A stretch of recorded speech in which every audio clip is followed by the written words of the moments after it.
साथियों नमस्कार।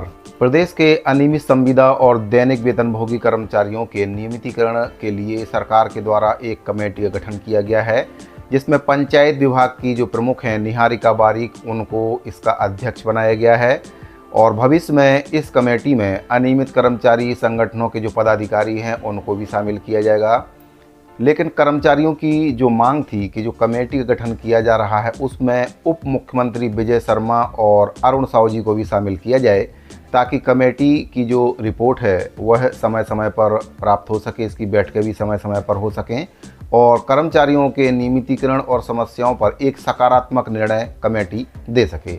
लेकिन साथियों, कहीं पर भी इसमें उप मुख्यमंत्री जी को इसमें शामिल नहीं किया गया है और आने वाले समय में कर्मचारी संगठनों को भी इसमें शामिल किए जाने की जो बात है वह की गई है, लेकिन वह कब किया जाएगा इसके बारे में कोई अभी कन्फर्म इसमें नहीं बताया गया। साथ ही इस पत्र पर यह भी सवाल उठाया जा रहा है कि जो पत्र जारी किया गया है इसमें कहीं पर भी अनियमित संविदा और दैनिक वेतनभोगी कर्मचारियों का जिक्र नहीं किया गया है। इस पर केवल सरकारी कर्मचारियों का जिक्र किया गया है कि सरकारी कर्मचारियों की मांगों और समस्याओं को निराकरण करने के लिए कमेटी का गठन किया गया है।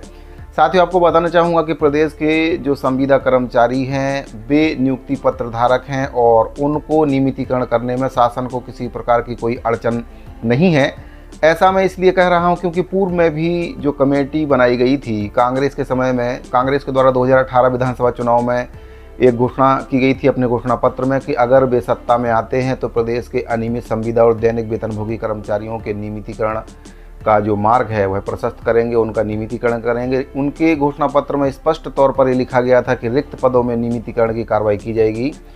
तो उसके संबंध में उनके द्वारा एक कमेटी का गठन भी किया गया और कमेटी की जो रिपोर्ट थी उसमें साफ साफ लिखा था कि जो कर्मचारी नियुक्ति पत्र धारक हैं उनको नियमितीकरण किया जा सकता है, उसमें किसी प्रकार की कोई दिक्कत सरकार को नहीं है। लेकिन जो बिना नियुक्ति पत्र धारक कर्मचारी थे उनको नियमित करने में कहीं ना कहीं बहुत सारी अड़चनें आ रही थी।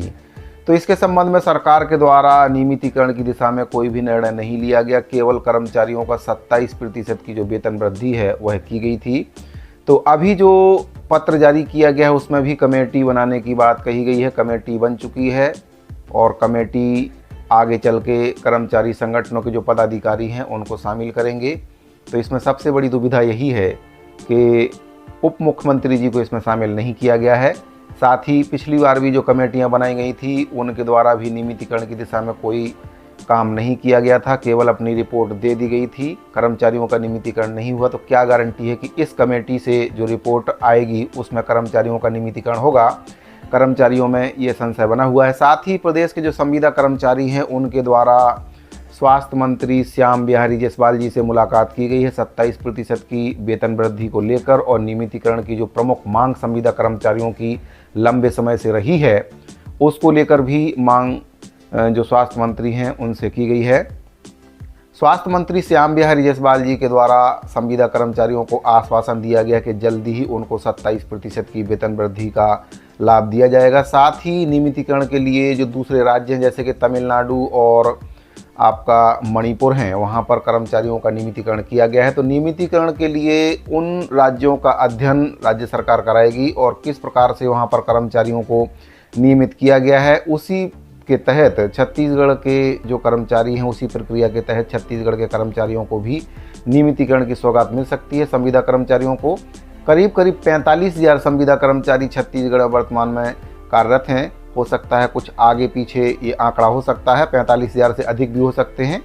तो जो श्याम बिहारी जायसवाल जी हैं उनके द्वारा संविदा कर्मचारियों को आश्वासन दिया गया है कि संविदा कर्मचारियों की जो नियमितीकरण की प्रमुख मांग है, तो दूसरे राज्यों में जो कर्मचारियों का नियमितीकरण किया गया जिसका सबसे अच्छा उदाहरण तमिलनाडु और मणिपुर है, जहां पर कर्मचारियों को NRHM के जो कर्मचारी हैं, राज्य सरकार के जो कर्मचारी हैं, संविदा कर्मचारियों का नियमितीकरण वहां पर किया गया है। तो उसी तर्ज पर उन राज्यों का अध्ययन करके नीति बनाई जाएगी और उसको छत्तीसगढ़ में लागू किया जाएगा। भविष्य में या कुछ समय बाद इसके संबंध में प्रक्रिया चालू हो सकती है और आने वाले समय में प्रदेश के संविदा कर्मचारियों को नियमितीकरण की सौगात मिल सकती है। ऐसा स्वास्थ्य मंत्री जो श्याम बिहारी जायसवाल जी हैं उनके द्वारा संविदा कर्मचारी संघ के प्रतिनिधिमंडल को भरोसा दिया गया है। तो साथियों, छत्तीसगढ़ सरकार के द्वारा जो कमेटी बनाई गई है उसमें कर्मचारी संघ के पदाधिकारियों को शामिल करने की बात कही गई है, लेकिन अनियमित संविदा या दैनिक वेतनभोगी कर्मचारियों का जिक्र उसमें कहीं पर भी नहीं किया गया। इसमें सबसे बड़ा सवाल ये आता है कि संविदा कर्मचारी तो सरकार के कर्मचारी हैं क्योंकि उनके पास नियुक्ति पत्र है, लेकिन जिन कर्मचारियों के पास नियुक्ति पत्र नहीं है उनका सरकार क्या करेगी, क्योंकि कहीं पर भी इसमें अनियमित या दैनिक वेतनभोगी शब्द का प्रयोग नहीं किया गया है। ऐसे में जिन कर्मचारियों के पास नियुक्ति पत्र नहीं है उनके बारे में सरकार क्या रणनीति बनाएगी, क्या उनको भी नियमितीकरण किया जाएगा या स्थायीकरण उनको किया जाएगा, जॉब सुरक्षा उनको दी जाएगी, ये सबसे बड़ा सवाल है। क्योंकि बहुत से कर्मचारी ऐसे हैं जिनके पास नियुक्ति पत्र नहीं है, बैकडोर एंट्री हैं। इसमें आपके ठेका कर्मचारी, प्लेसमेंट कर्मचारी, मानदेय, जॉबदर, अंशकालीन, रसोईया कर्मचारी, बहुत से कर्मचारी ऐसे हैं। ग्राम पंचायत भ्रष्ट भी हैं, बहुत से कर्मचारी हैं जिनके पास हो सकता है कईयों के पास नियुक्ति पत्र ना हो, तो ऐसे कर्मचारियों का आखिर क्या होगा। तो सबसे बड़ा सवाल है, क्योंकि जो पत्र जारी किया गया है उसमें केवल यही लिखा है कि सरकारी कर्मचारियों की समस्याओं और मांगों के निराकरण के लिए कमेटी का गठन किया गया है। तो इन कर्मचारियों की संख्या छत्तीसगढ़ में काफ़ी ज़्यादा है, करीब 5 लाख या उससे ऊपर ये कर्मचारी हैं। ऐसे कर्मचारी हैं जिनके पास, अगर किसी के पास नियुक्ति पत्र भी है तो वे ठेका में काम कर रहे हैं, और नियुक्ति पत्र नहीं है, शासन के अधीन काम कर रहे हैं, तो भी वो समस्या ही है, क्योंकि उनके पास नियुक्ति पत्र नहीं है लेकिन उनको पेमेंट सीधा विभाग से मिल रहा है। ऐसे कर्मचारियों की संख्या काफ़ी ज़्यादा है। तो इस पत्र में कहीं ना कहीं स्पष्ट उल्लेख नहीं किया गया है कि किन कर्मचारियों के लिए कमेटी गठन की गई है, केवल शासकीय कर्मचारी इसमें लिखा है।